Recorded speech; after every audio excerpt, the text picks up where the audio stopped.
హన్మకొండ జిల్లాలో Vibrant academy విద్యార్థులు సందడి చేశారు. Vibrant academy India private limited ఆధ్వర్యంలో వైబ్రాండ్స్ 2025 కార్యక్రమం జరిగింది. ఈ కార్యక్రమానికి ముఖ్య అతిథిగా ఫోక్ సింగర్ శిరీషను ఆహ్వానించారు. నేటి విద్యార్థులే రేపటి భావితరాలకు పునాదులని చైర్మన్ చిట్టేడి రాజేందర్ రెడ్డి అన్నారు.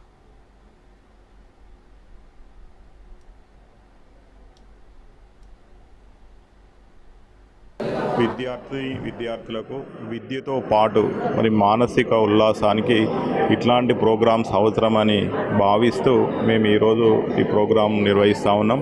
జనరల్గా మేము ఓన్లీ ఐఐటి, నీట్, ఐపీ లాంటి ప్రోగ్రామ్సే కాకుండా వారి యొక్క మానసిక వృద్ధి కొరకు యోగా, మెడిటేషన్ ప్రోగ్రామ్స్ కూడా మేము రెగ్యులర్గా యోగా శ్రీనివాస్ గారి ఆధ్వర్యంలో వైబ్రెంట్ 5 బ్రాంచ్ల లోపల నిర్వహిస్తూ ఉన్నాం.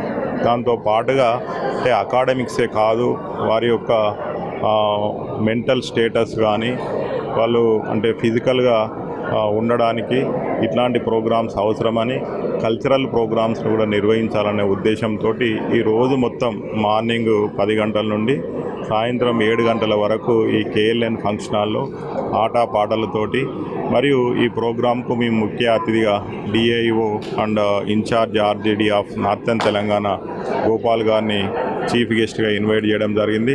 దాంతో పాటుగా విద్యార్థులను అలరించడానికి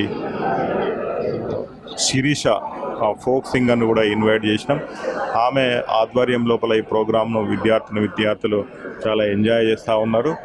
మేము జనరల్గా అంటే ఏ కాలేజీకైనా విద్యార్థులకైనా కూడా అకాడమిక్సే కాకుండా ఇట్లాంటి కల్చరల్ ప్రోగ్రామ్స్ కండక్ట్ చేస్తే వాళ్ళ మైండ్ రిఫ్రెష్ అయ్యి మళ్ళీ స్టడీస్ మీద కాన్సన్ట్రేట్ చేయడానికి అవకాశం ఉంటుంది. కాబట్టి మేము ఈ ప్రోగ్రాం నిర్వహిస్తున్నాం. Rajender Reddy, vibrant academy director.